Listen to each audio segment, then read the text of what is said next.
বাংলা শব্দার্থ পরিবর্তনের ধারা। শব্দার্থ পরিবর্তনের ধারায় আমরা জানি 5টি ভাগ রয়েছে। সেই 5টি ভাগ সম্পর্কে যদি আমরা আলোচনা করি তাহলে ক্লাস 12-এর একটি ইউনিট মানে গ্রামারের একটা জায়গা আমাদের পুরোপুরি হয়ে যায়। তাহলে আজকের ক্লাসটা ভীষণ গুরুত্বপূর্ণ হতে চলেছে তোমাদের জন্য। তোমরা প্রথম থেকে শেষ পর্যন্ত ভিডিওটা অবশ্যই দেখে নেবে, তাহলে তোমাদের একটা জায়গা, গ্রামারের একটা জায়গা পুরোপুরি ক্লিয়ার হয়ে যাবে। তাহলে তোমরা কি করবে না, ক্লাসটা পুরোটা প্রথম থেকে শেষ পর্যন্ত দেখবে। শব্দার্থ পরিবর্তনের ধারা। শব্দ চলতে চলতে পথ পরিবর্তন করে। আমরা জানি ধ্বনি যেরকম চলতে চলতে পথ পরিবর্তিত হয়, তেমনি শব্দও চলতে চলতে পথ পরিবর্তন করে। শব্দের দুইটা ভাগ আমরা জানি, একটা হচ্ছে প্রকাশ রূপ মানে প্রকাশিত হয়, আর একটা হচ্ছে অন্তর্নিহিত রূপ। মানে প্রকাশ রূপে হচ্ছে যেটা বাহ্যিক রূপ আমরা বলি, যেরকম আমি বলছি, যা বলছি তাই বাইরে থেকে যা শোনা যাচ্ছে। আরেকটা হচ্ছে অন্তর্নিহিত রূপ, যেটা ভেতরগত দিক। তো শব্দার্থ পরিবর্তনে আমাদেরকে সেই ভেতরগত দিকটা খুঁজে বের করতে হবে। মানে খুঁজে বের করতে পারলেই শব্দার্থ পরিবর্তনের ধারাটা পুরোপুরিভাবে ঠিক হবে। যেমন শব্দার্থ পরিবর্তনের ধারায় আমরা পাচ্ছি অর্থের বিস্তার, বা এটাকে বলা হয় অর্থ বিস্তার। কি না, তার সংজ্ঞায় রয়েছে যে কোনো শব্দ তার সীমাবদ্ধ অর্থ অতিক্রম করে ব্যাপক অর্থে সূচিত হলে তাকে আমরা বলবো অর্থের বিস্তার। কি হলো না, যে কোনো একটা শব্দ যদি তার নির্দিষ্ট একটা গণ্ডিটা পেরিয়ে যদি একটা বিস্তৃত অর্থ প্রকাশ করে, তখন তাকে বলা হয় শব্দের অর্থের বিস্তার। কি হলো, বর্ষ থেকে হলো বর্ষাকাল। এখন এটা আমরা বর্ষ কথাটা কোথায় ব্যবহার করি না, পুরো বছর যখন বোঝাই তখন আমরা বর্ষ শব্দটা ব্যবহার করি। তাহলে এটা হয়ে গেল অর্থের বিস্তার। একটা ছোট জায়গা ছিল কি না, বর্ষ ছিল কি বর্ষাকাল, শুধু বর্ষাকাল এলেই বর্ষটা বোঝাতো।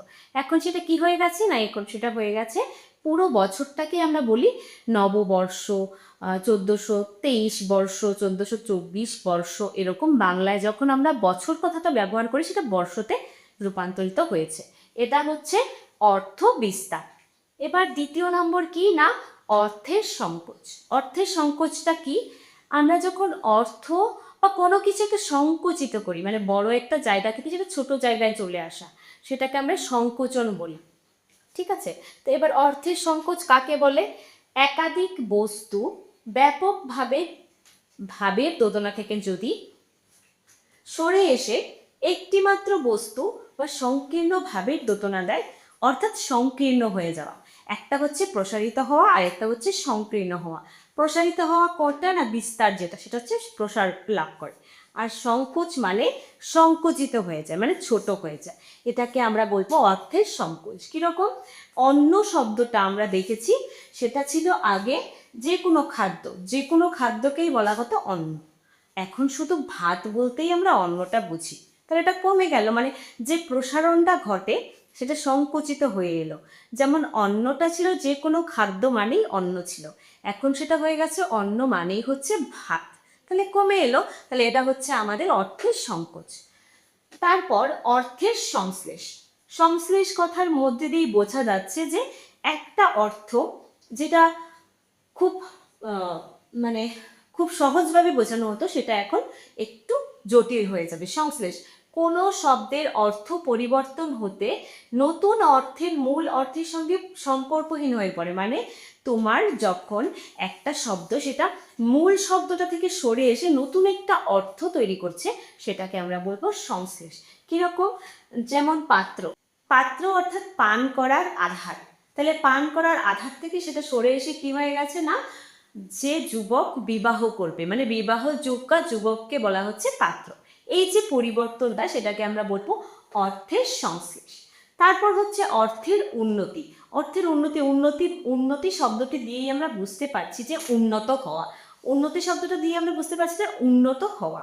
কীরকম উন্নত হওয়া, যে একটা শব্দ যখন আগের অবস্থা থেকে তার ডেভেলপড হয়, মানে উন্নত হয়, তাকে আমরা বলবো অর্থের উন্নতি।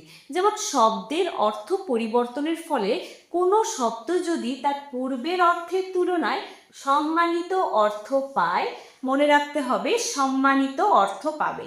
সম্মানিত অর্থ পায় তখন সেটা হয়ে যায় অর্থের উন্নতি। তাহলে কোন শব্দগুলো শব্দের সম্মানিত অর্থ পেয়েছে? না মন্দির। মন্দির আগে ছিল যে কোনো ঘরকে বা গৃহকে বলা হতো মন্দির, আর এখন মন্দির মানে হচ্ছে দেবতার যে ঘর তাকেই আমরা বলি মন্দির। তাহলে মন্দির শব্দটা উন্নত হলো। আগে ছিল যে কোনো সাধারণ মানুষের ঘরকেই আমরা মন্দির বলতাম, কিন্তু এখন মন্দির মানেই দেবগৃহ বা দেবালয়। তাই এটা হয়ে গেল আমাদের কি না অর্থের উন্নতি। এবার শেষ কোনটা রয়েছে না অর্থের অবনতি। অর্থের অবনতি কাকে বলে? অর্থের অবনতি দিয়ে আমরা অবনতি শব্দটা দিয়েই আমরা বুঝতে পারছি তার অবনতি ঘটবে বা হীনতর হবে। একটা হচ্ছে উন্নত হওয়া আর একটা হচ্ছে অবনত হওয়া। তাহলে অবনত কি হবে না শব্দের অর্থের পরিবর্তনের ফলে কোনো শব্দ যদি পূর্বের অর্থের তুলনায় হীন অর্থ পায়, মানে হীন অর্থ মানে বুঝতেই পারছো অবনত বা অবনতি হওয়া, হীন অর্থ পাচ্ছে। আগে ভালো ছিল এখন খারাপ হচ্ছে, তাহলে এটাকে আমরা কি বলবো অবনতি। যেমন মহাজন শব্দটা, আগে মহৎ যে জন তাকে বলা হতো মহাজন, আর এখন মহাজন বলতে আমরা বুঝি সুদখোর বা সুদ ব্যবসায়ী, তাদেরকে বলা হয় মহাজন। তাহলে আমরা আজকে পড়লাম শব্দার্থ পরিবর্তনের ধারার মধ্যে অর্থ বিস্তার, অর্থ সংকোচ, অর্থের সংশ্লেষ, অর্থের উন্নতি এবং অর্থের অবনতি। এই পাঁচটাতে সংজ্ঞা এবং উদাহরণ সম্পর্কে আমরা আজকে করলাম। এবার তোমাদের পরীক্ষায় এই জায়গা থেকে প্রশ্ন রয়েছে, প্রশ্ন আসে, তোমরা ভালো করে এই জায়গাটা দেখে নেবে। ভিডিওটা ভালো লাগলে লাইক, শেয়ার এবং সাবস্ক্রাইব করে। ধন্যবাদ।